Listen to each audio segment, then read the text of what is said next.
Būti artimu reiškia priartėti prie kito geranoriškai. Priimant, atsiveriant dialogui, net ir su tais, kurie labai skiriasi nuo mūsų savo istoriją, kilme, kultūrą ir net religiją. Spalio 28 dieną Vatikane vyko minėjimas, skirtas 60-osioms Nostra Aetate metinėms. Vatikano antrojo susirinkimo dokumentą 1965 metais spalio 28 dieną paskelbė popiežius Paulius VI. Jis skirtas katalikų bažnyčios santykiams su kitomis religijomis. Susitikimą organizavo tarp religinio dialogo dikasterija, dalyvaujant popiežiui Leonui XIV. Paklausykime kelto nuomonių apie šio pranašiško dokumento svarbą ir aktualumą.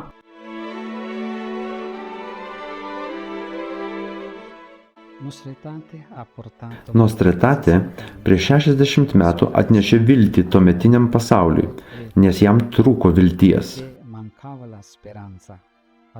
Kalbame apie laikotarpį po Antrojo pasaulinio karo, po kolonializmo pabaigos, kai buvo daug žaizdų. Dokumente teigiama, kad mes esame broliai ir seserys, priklausome tai pačiai žmonių šeimai, nes Dievas yra visų tėvas. Teigiama, kad kitos religijos turi tiesos spindulių.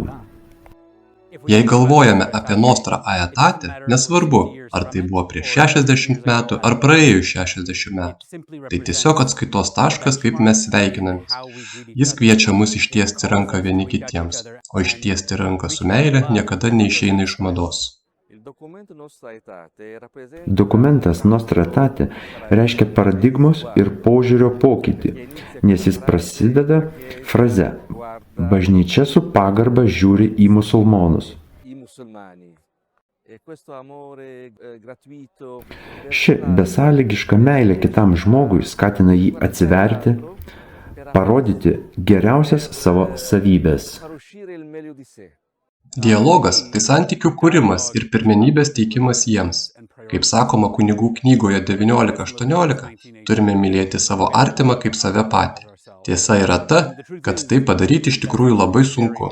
Jei tai nebūtų sunku, kunigų knyga to nebūtų minėjusi.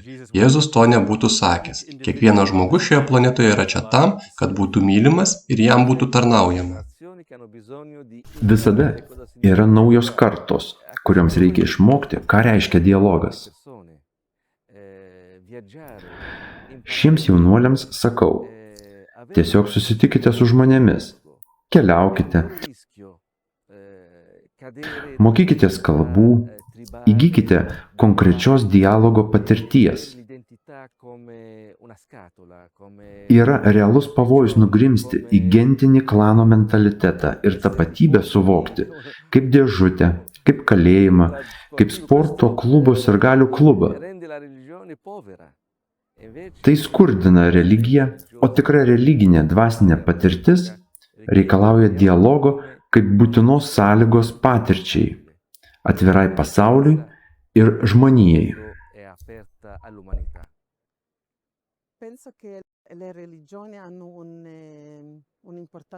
Manau, kad religijos šiuo metu turi atlikti svarbų vaidmenį, nes kiekviena religija turi savo auksinę taisyklę, kurią tinkamai panaudojus tikrai galime atrasti, kad esame vieni kitiems broliai ir seserys.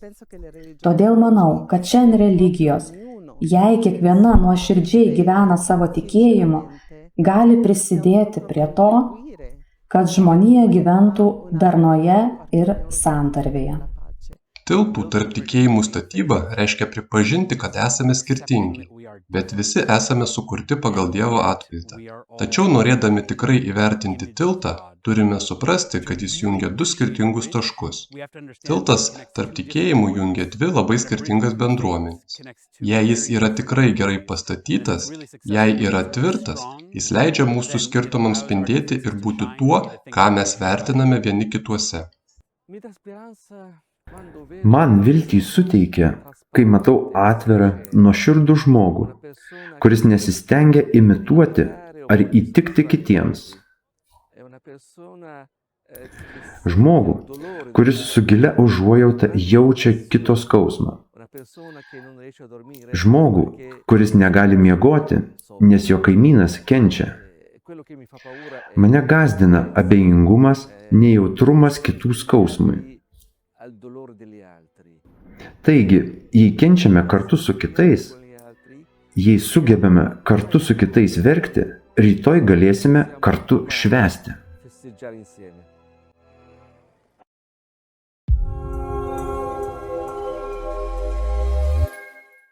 Dabar norėtume pranešti apie keletą renginių, kurie pastaruoju metu įvyko pasaulyje. Lapkričio 10-12 dienomis Nairobyje, Kenijoje, vyko konferencija, į kurią susirinko daug jaunų afrikiečių bei atstovų iš viso pasaulio.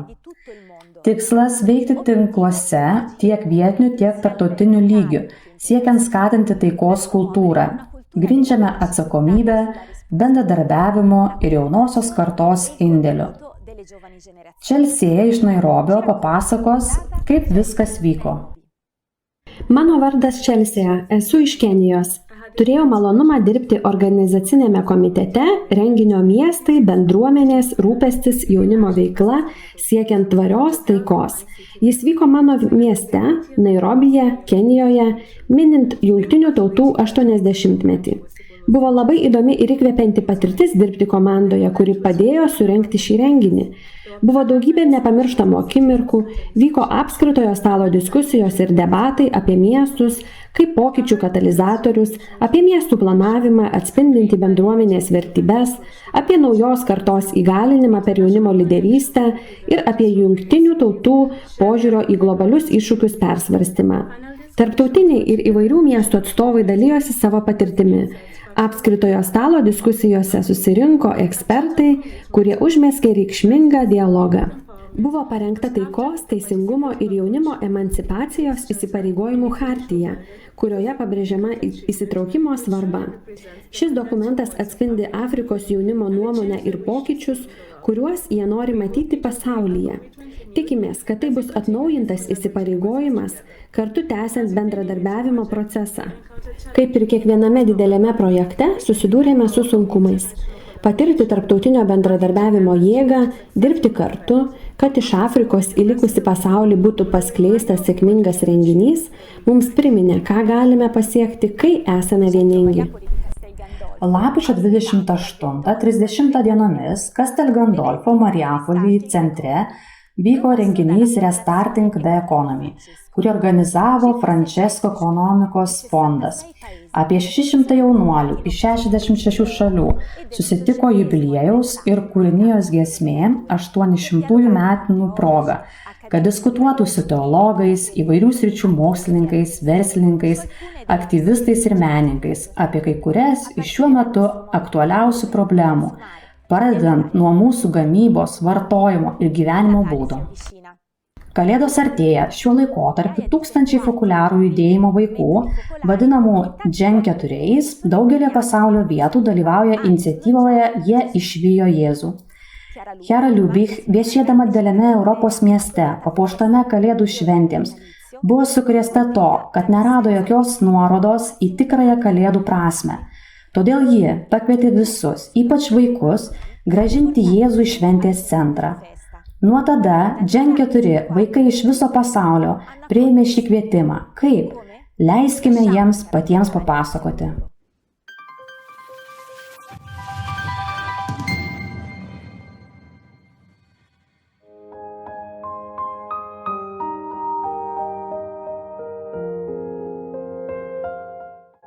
Jau 30 metų ištisos fokuliarų judėjimo vaikų kartu stengiasi sugrąžinti Jėzų į Kalėdų šventės centrą. Jie tai daro kūrybiškai, entuziastingai ir norėdami padėti kitiems daryti tą patį. Kasmetinis jų projektas vadinasi Jie išvijo Jėzų.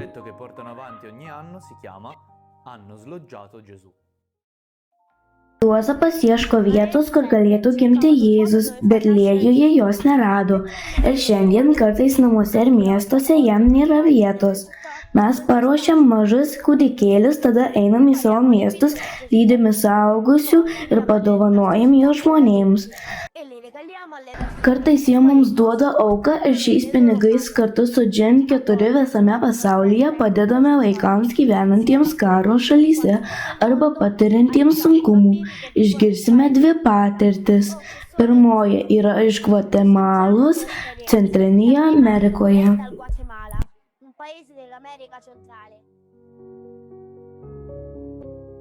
Iš vieno asmens dirbančio čia Marijapolio centre sužinojome, kad yra labai skurstanti šeima. Jų mama žuvo nelaimingo atsitikimo metu, palikdama 7 brolius ir seseris.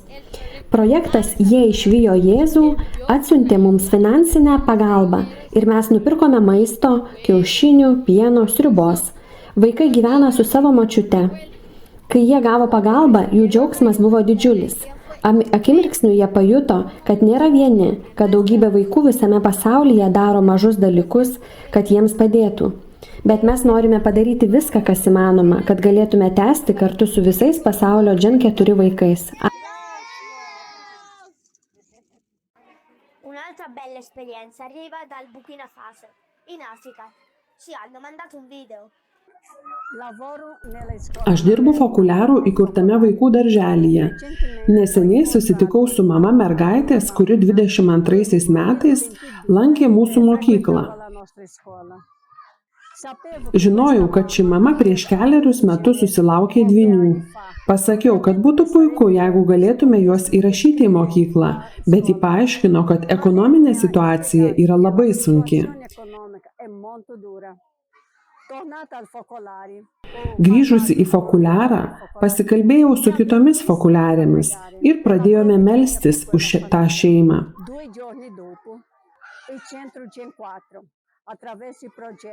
Po 2 dienų Gen 4 centras per projektą Jie išvijo Jėzų nusiuntė mokyklai finansinę paramą. Tai buvo tikra staigmena. Man tai pasirodė kaip Dievo atsakymas. Aš iš karto nuėjau į tų vaikų namus pasikalbėti su tėvais. Jie buvo labai laimingi. Kitą dieną vaikai pradėjo lankyti mokyklą. Tokių patirčių yra daug visame pasaulyje. Norime visi kartu visus metus daryti viską, kas įmanoma tiems, kuriems reikia pagalbos. Dabar grįžtu padėti kitiems ir prisiminkime, kad Jėzus yra svarbiausias dalykas per Kalėdas.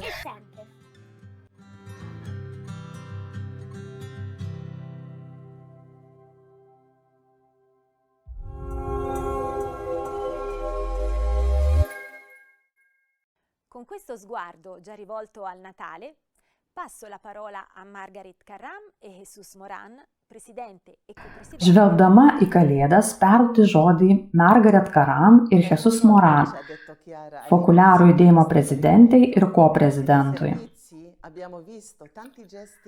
Man padarei, sakė Kiara šio susitikimo pradžioje.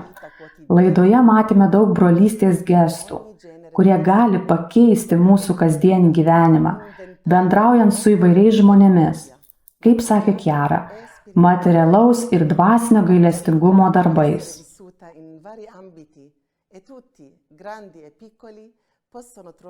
Artimumą galima patirti įvairiose srityse ir visi, dideli ir maži, gali rasti būdą, kaip prisidėti.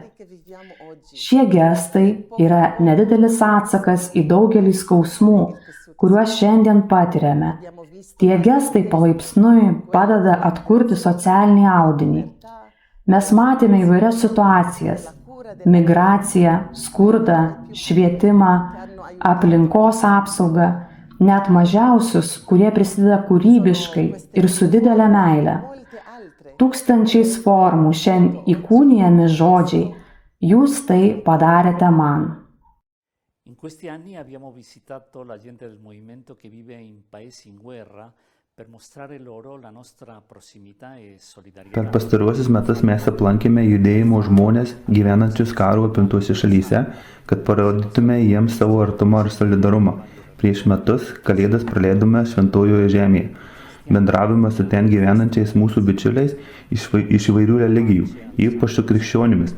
Meldėmės už taiką prie Šventojo kapo ir Betliejaus grotoje.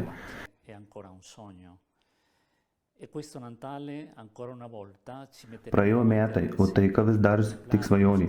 Ir per šias kalėdas mes vėl susirinksime prie prakartėlės, kad apmąstytume sukrečiantį taikos kunigaikščio gimimo slėpinį.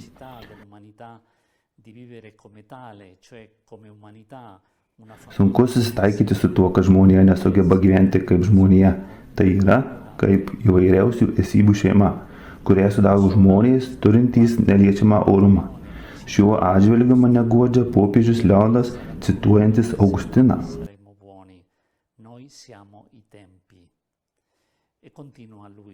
Laikai bus geri, jei mes būsime geri. Mes esame laikai.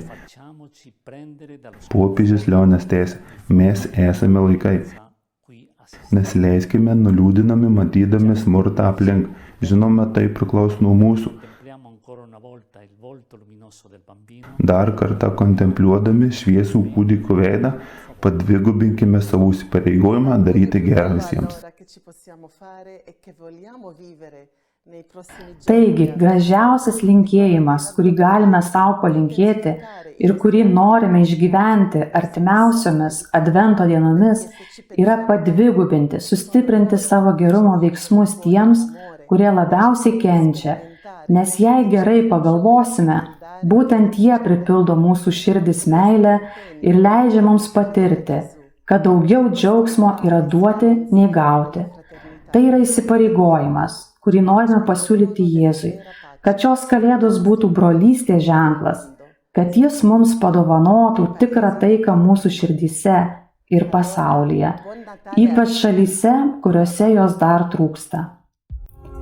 Taigi, linksmų kalėdų visiems. Siamo quasi giunti al termine di questo collegamento. Prima però vogliamo salutare le persone e le Beveik baigiame laidą. Tačiau pirmiausia, norime pasveikinti žmones ir bendruomenės, kurios mus stebėjo iš viso pasaulio, ypač Ascoli Piceno Italijoje, kur vyksta renginys skirtas vyskupijų judėjimo 50-mečiui, jo indėliui bažnyčios ir visuomenės labui. Dabar mes tikrai baigėme. Kitas susitikimas vyks, pažymėkite savo, sekmadienį 2026 m. kovo 22 d. 8 val. Taip, jūs teisingai supratote, kitą dieną po Populiarų judėjimo generalinės asamblėjos pabaigos. Tai bus specialus susitikimas skirtas šiam renginiui. Jo metu bus nustatytos gairės ateinantiems 5 metams ir išrinkti nauji Populiarų vadovai. Atsisveikinu su jumis, linkėdama ramių kalėdų. Atsisveikime su daina Papasakosiu tau istoriją, italų grupės S1, kuri yra kvietimas klausytis, priimti ir leisti kitų istorijoms mus persmelkti ir pakeisti. Kvietimas gyventi artumu. Taigi, visiems gerų kalėdų.